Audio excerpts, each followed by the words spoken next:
हमारा मानव जीवन परमात्म भक्ति के लिए प्राप्त हुआ है, ईश्वरीय भक्ति के लिए प्राप्त हुआ है। सच कहें तो हमारा जो इस संसार में जीवन परमात्मा कृपा से प्राप्त होता है वह परमात्मा में ही लगाने का होता है, लेकिन हम यहाँ संसार में अपने को लगा लेते हैं। आए थे हरिभजन को औटन लगे कपास, अर्थात यह जीवन तो प्रभु कृपा के लिए, आत्म कृपा के लिए, परमात्मा कृपा के लिए, परमात्म पूजन के लिए प्राप्त हुआ था, लेकिन हम संसार में सांसारिक गुणों में व्यस्त हो गए। इसलिए हमें इन चीज़ों से हट करके परमात्मिक चिंतन अवश्य ही करना चाहिए। जब माता पार्वती ने भगवान शिव से पूछा कि यह संसारी लोग छोटी छोटी पूजाओं में लग जाते हैं लेकिन उनको दुख ही प्राप्त होता है, तो भगवान शिव ने कहा, इदम तीर्थम भ्रामयन्ति तपसा जनाः आत्मतीर्थम न जानन्ति कथम मोक्षम सुणप्रिय।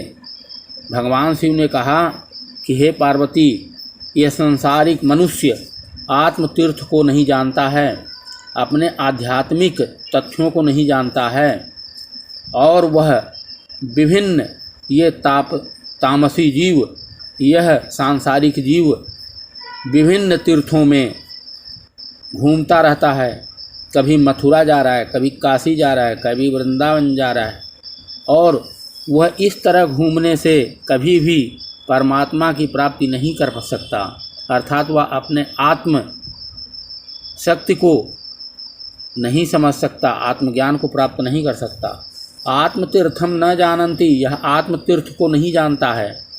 कथम मोक्षम सुणप्रिय, हे पार्वती, इनको किस प्रकार से मोक्ष की प्राप्ति होगी, किस प्रकार से इनको मुक्ति प्राप्त होगी, ये नहीं जाना जा सकता, अर्थात इन्हें नहीं प्राप्त हो सकती।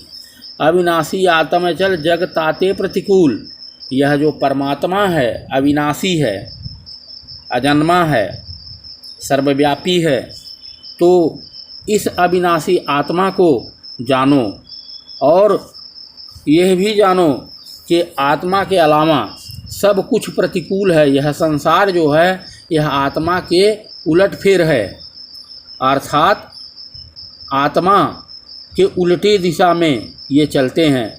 ऐसी समझ विवेक है, जो ऐसा विवेक रखता है कि यह संसार उल्टा है, परमात्मा प्राप्ति में बाधक है, वही मुख्य रूप से समझ रहा है।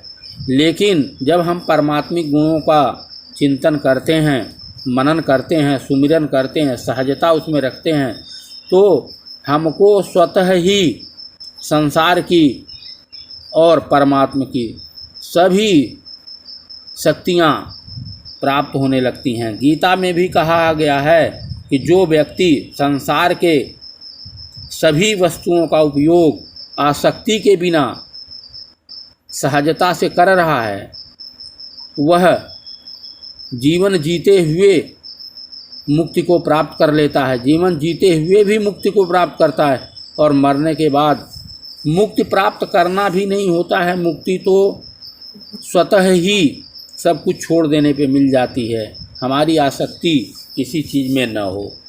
परमात्मिक गुण में सहजता से सुमिरन चिंतन करने से भौतिक सांसारिक आध्यात्मिक सब कुछ स्वतः ही प्राप्त हो जाता है।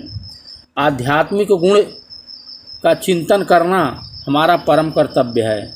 जैसे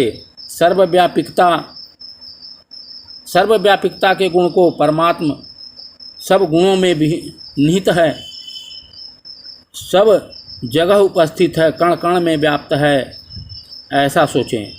परम स्थिरता, यह परम स्थिर है, अनादि काल से आज तक और अनंत समय तक यह परम स्थिर ही रहेगा, यह कभी डग से मग नहीं होगा। अजन्मा है, इसका कभी नहीं जन्म हुआ, यह अजन्मा आत्मा अजन्मा है, परमात्मा अजन्मा है, यह कभी जन्म नहीं लेता, न मृत्यु को प्राप्त होता। जिसका जन्म है उसका मृत्यु है, जिसका मृत्यु है उसका जन्म है। अविनाशी है, अकर्ता है, यह किसी भी कार्य को स्वतः नहीं करता। इसके गुणों में जो लोग रमण करते हैं, इसके गुणों को जो लोग सहजता से सोचते हैं, वो लोग ही उसको प्राप्त कर जाते हैं और उनको सांसारिक और आध्यात्मिक सभी प्रकार की सिद्धियां असिद्धियां से उनको मतलब नहीं है, लेकिन वो सब कुछ उस व्यक्ति को प्राप्त हो जाता है जो सहजता से आसक्ति के बिना निष्काम भाव से उस परमात्मा का चिंतन मनन करता है। निष्काम कर्मता, निष्काम कर्म रहे, निष्काम हो करके कर्म को जीवन में अपनाए। अचल हो, यह परमात्मिक आत्मिक चिंतनता अचल है। यह जब हम इसका चिंतन करते हैं तो सभी प्रकृति, सभी लोक अलोक हमारे कार्य में बाधा नहीं पैदा करते। यह संसार से परे की चीज़ है, यह मन बुद्धि चित्त अहंकार से परे की चीज़ है। अरब खरब लो द्रव्य हो, उदय अस्त हो राज, भक्ति महात्म नाटरे, ये सब कौने काज। महात्मा कबीर ने भी यही बात कही है कि अरब खरब लो द्रव्य हो, अरब खरब द्रव्य हो और आपका राज्य उदय अस्त, जहाँ से सूर्य उदय होता है और जहाँ अस्त होता है, इतना बड़ा राज्य हो, तब भी वह भक्ति का तुलना नहीं कर सकता। भक्ति महात्म नाटरे, जो हम भक्ति करते हैं, जो हम प्रभु परमात्मिक प्रेम करते हैं, उसका कोई अंत नहीं है, उसकी कोई बराबरी उस धन का, उस राज्य का नहीं है। ये सब किसी काम के नहीं है। अर्थात प्रेम में वह शक्ति है जो शैल को भी तोड़ दे, जो किसी से टूटे नहीं उसको भी तड़ से तोड़ दे। प्रेम में वह शक्ति है, परमात्मा भक्ति में वह प्रेम है जो किसी से भी नहीं तोड़ा जा सकता।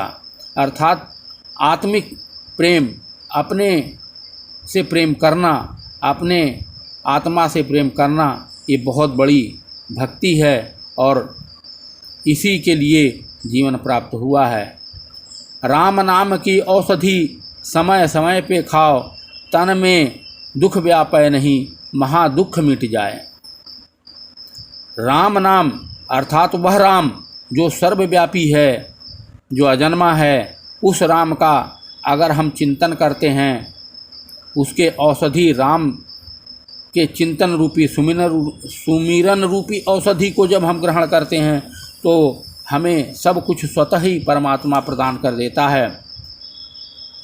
इस तरह से हमें हमेशा उस परमात्मा के सुमिरन में, ध्यान में रहना ही चाहिए।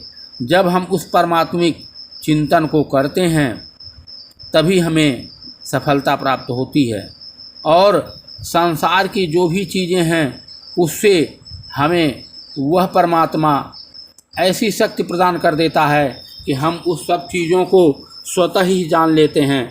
उसके लिए हमें कोई दिमाग नहीं लगाना पड़ता है, क्योंकि यह प्रकृति, यह लोक अलोक, यह संसार सब कुछ उस परमात्मा शक्ति के आधार से ही चल रहा है।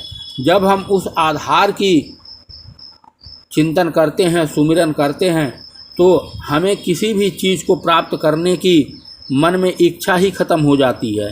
और जब हमारी इच्छा हमारी चेतना से निकल जाती है, जब हम अपने मन को, चेतना को उस परमात्मा में लगा देते हैं, तो हमारा मन भी तृप्त हो जाता है, हमारा मन भी उन चीज़ों को ग्रहण करके शांत हो जाता है। और जब शांत हो जाता है तो हम स्वतः ही उन चीज़ों के प्रति आकर्षित नहीं होते, क्योंकि जब हमारा चित्त सहज रूप से उस परमात्मा में लग जाता है तो सांसारिक आकर्षण, भौतिक आकर्षण, सृष्टियों का आकर्षण, सब प्रकार का आकर्षण हमारे शरीर से, हमारे संसार से निकलने लगता है और हम संसार से मुक्त होते हुए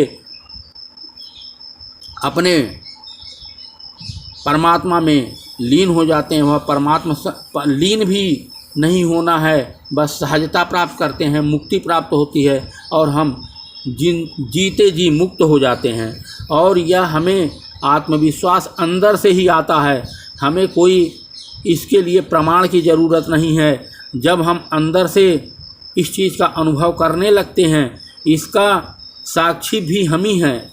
कोई अन्य उस परमात्मा के अपने आत्म शक्ति को पहचानने का कोई बाहरी तथ्य नहीं होता है। हम ही उस तथ्य को समझते हैं, हम ही उस तथ्य को समझ करके पूरा करते हैं। इस तरह से हमें उस राम का चिंतन मनन करते हुए, सुमिरन करते हुए अपने जीवन का प्रतिक्षण उसी में लगा देना ही हमारे लिए जीवन की सही उपलब्धि है।